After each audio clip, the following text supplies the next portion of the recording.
Alright, what's up fellow pilots? Long overdue final adjustments and everything on the fly zone.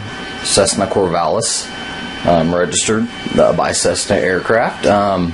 Great flyer, very large wingspan, 57 inches I believe. Flies like a glider, really does, really docile, but can really get up and go a little bit. With a little bit of a prop adjustment, which I'm still trying to find a decent little 3-blade to make it a little bit more scale. I got a buddy online who's kind of looking around with me here trying to find the right setup for it, so hopefully I'll have some info coming on that. Sorry. Got it fired up for you.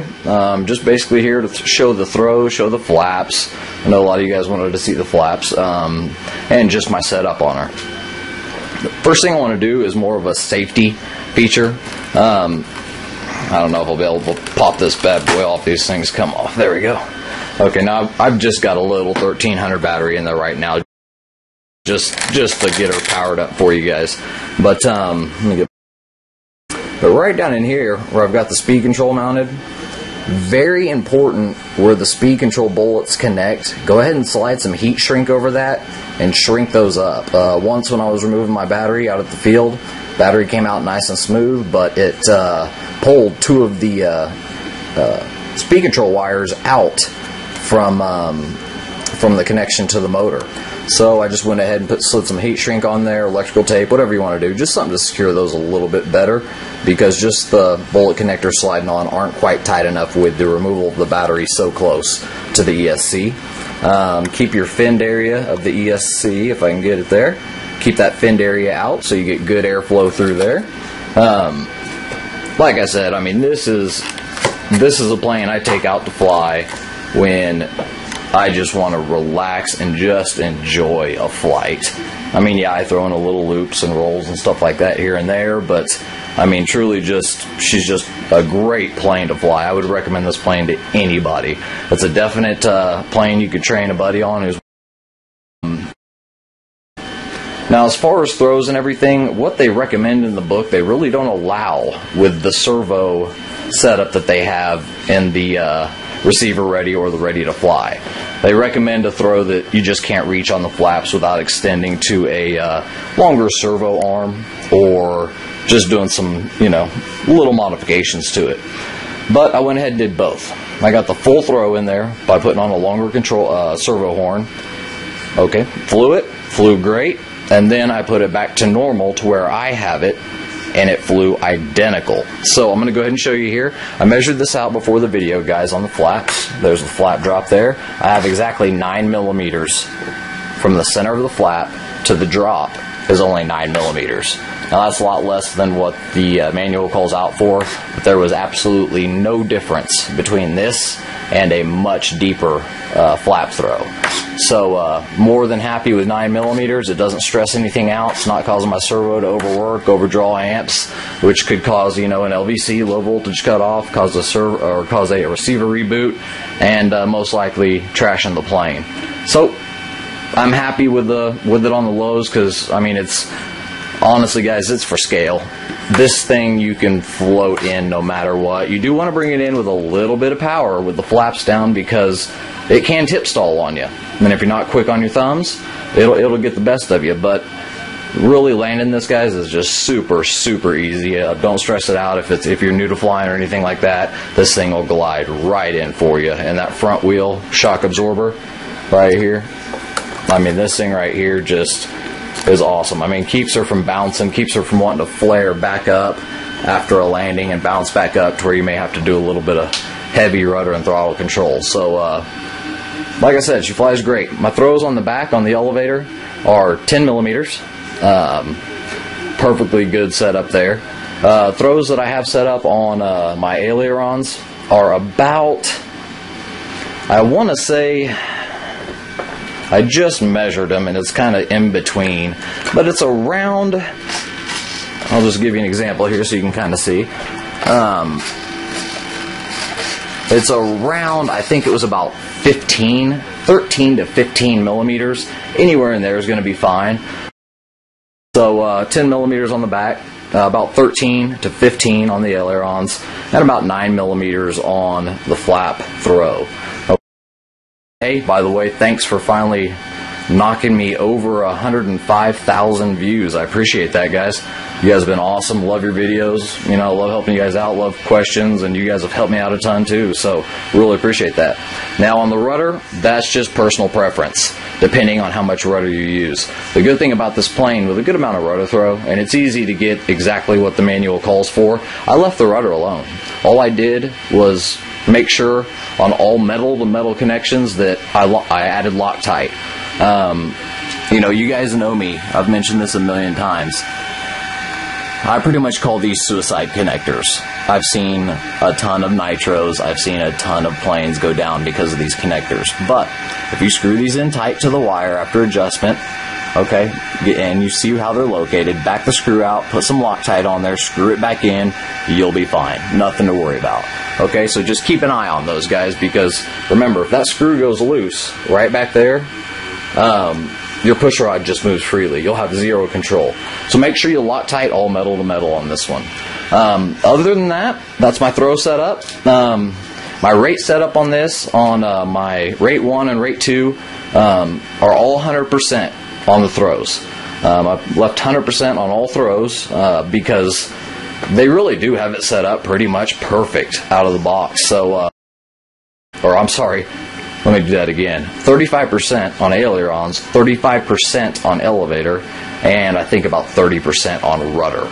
So, you know, besides that, she flies great, lands great. I mean, I've probably got already about 15 flights on her. I mean, I got a lot of birds, so it's just picking out which one to take to the field at the time. But this is my go out and just enjoy a good flight. I mean, really nice and scale, even down to the tie down on the back, you know, just like they'd have out on the flight line. So the gear are great in this thing. I can't say enough about that.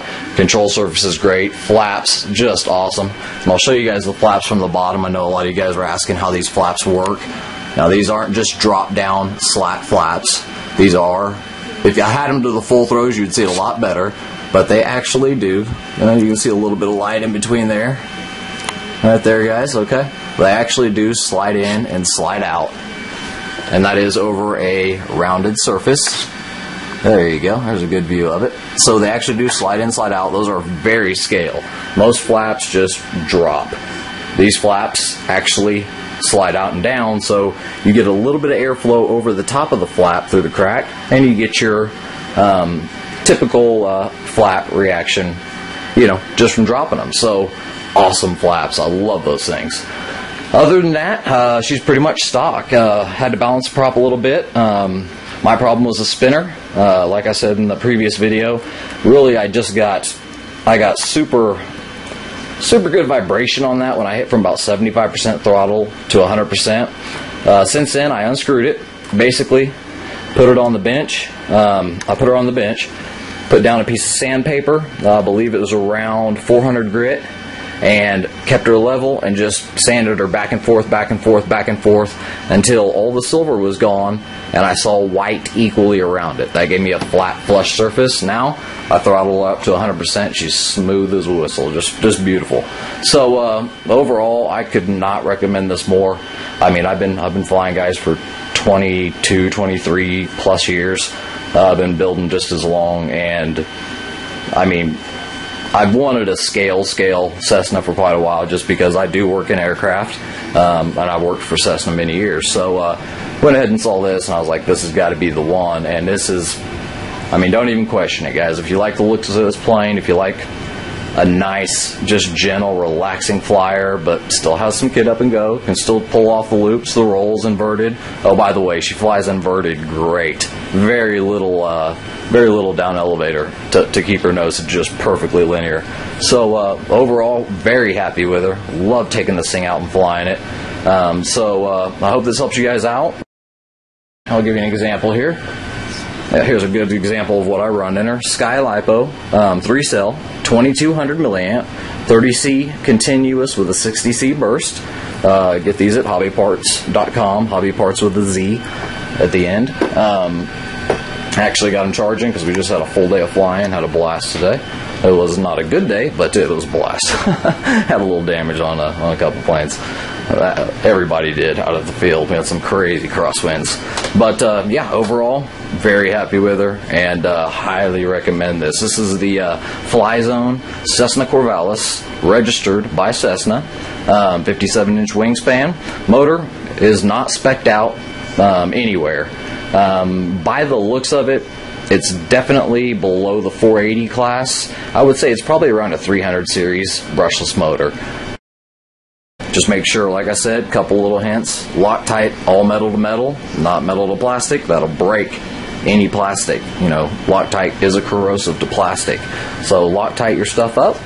Make sure everything's, you know, secure, snug, good to go, and you won't have any problems at all. She's just a beaut. So, and she flies great. Just a beautiful plane. So I hope you enjoyed her. I'll get some more flight videos up. I know the first two are a very rough recording and flight due to the balance problem I had with my spinner. So I'll get some good flight videos coming up for you guys, show you the high speed, the low speed, the invert, everything she can do.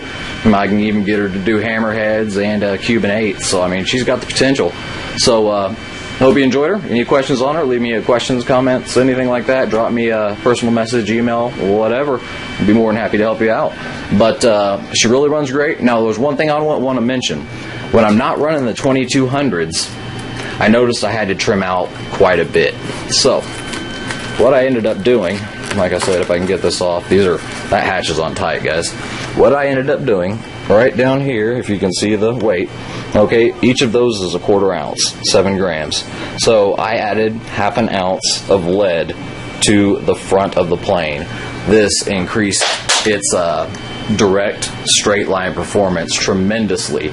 That way I can fly my 2200s, or I can fly an 1800, even all the way down to what I'm just giving you an example of now, which is a old Park Zone 3-cell 1300 in there, a little tiny dude. Just make sure you secure those if you run those. But with that 1/2 ounce of weight in there, play with the batteries, have fun. You may have to give her a couple clicks of trim, but no big deal at all. So that's the review of the Corvalis. Thumbs up definitely from me. Just a nice, I mean, you almost want to sit in a lawn chair, kick back, and just, you know, throttle management, keep her up for 15 minutes on a 2200 easy, and just enjoy it. Landings are great with the flaps dropped. Landings are real easy. Just come in just like any plane with flaps. You want to land with a little bit of power just to prevent a tip stall. This is one of the least planes that you're likely to tip stall with, but never take a chance. Come in with a little bit of throttle and she lands just beautifully. So check her out if you like her, guys, and enjoy. Thanks.